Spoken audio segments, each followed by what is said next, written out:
Ngayon, magluluto tayo ng patatim.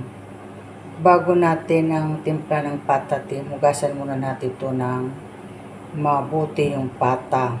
Tapos, pag malinis na, pakuluan muna natin siya para matanggal yung amoy bago natin siya timplahin. Ganun ang pagluluto ng pata.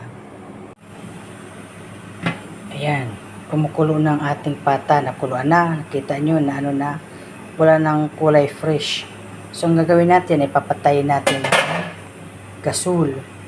Tapos, tatapon natin yung sabaw, hugasan ulit sa titimplahan. O, ayan. Malinis na ang ating pata. Ayan, hinugasan ko na yan. Tinapon ko yung pinagkuluan. Ngayon, lalagyan na natin siya ng mga ricado. Una, ilalagyan ko siya ng pineapple juice. Ganito kalaki. Ayan.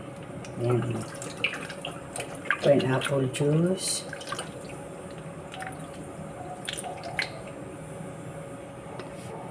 Tapos, Sprite. O kaya, Sprite or 7-Up. Kahit ano. Yan, pwede yan. Sa akin, gagamitin ko ay 7-Up. Yan. Siguro mga isang baso. Yan. Pagkatapos niyan ay toyo. Lagyan natin ng toyo. Yes. Ito yung toyo.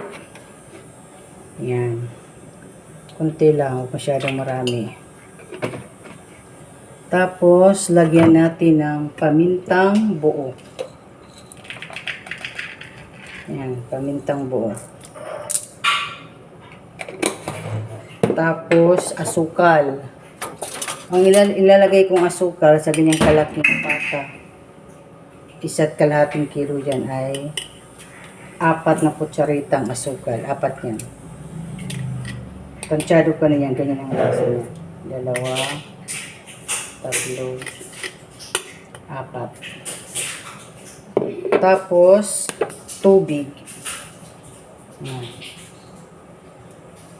Tubig ang aking ilagay.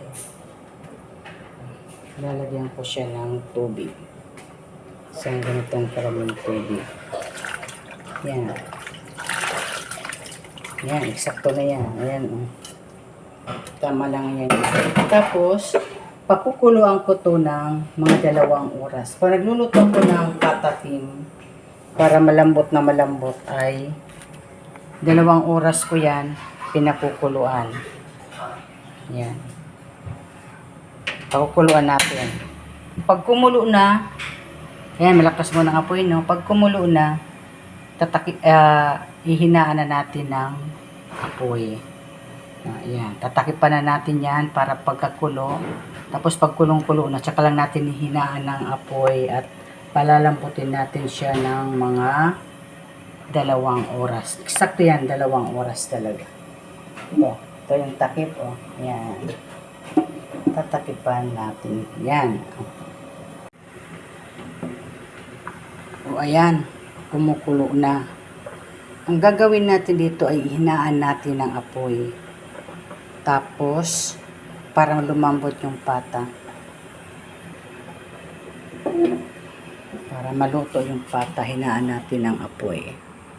Para hindi matuyo yung sabaw. Ayan. O, ayan. Mahina na yan. Habang pinalalambot pala natin, guys, lalagyan ko ng star anise. Lalagyan ko. Ito. Yan. Para mabango. Ganito na ang hitsura ng ating patatim. Ito, guys, maya-mayang paggalaw niyan sa ilalim kasi baka dumiki at masunog. Tapos sabay ganyan mo ng tubig. Yan. Yung taas. Tagal pa yan maluto. Tigas pa yan.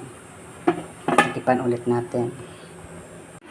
Tingnan natin ang ating patatim. Wow! Ayan na ang kulay. Kasi ano ko dyan, siguro di ba sabi ko mga 2 oras. Ayan na, oh. Palalambutin na lang natin yung Ayan na. Yung pag niya ng ganito na natin yan. Palagi na yung ganyan. Yan. gaganyanin nyo. Yung sabaw, gaganyan-ganin nyo na. Papatong-patong na yan. Oh, diba? Yan. Kita nyo guys, ito na ang ating patatim. Diba?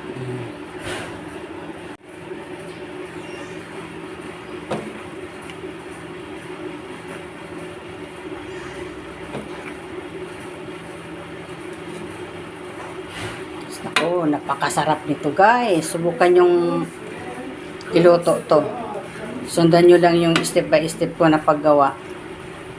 Makukuha nyo to. Ganito yan, kasarap.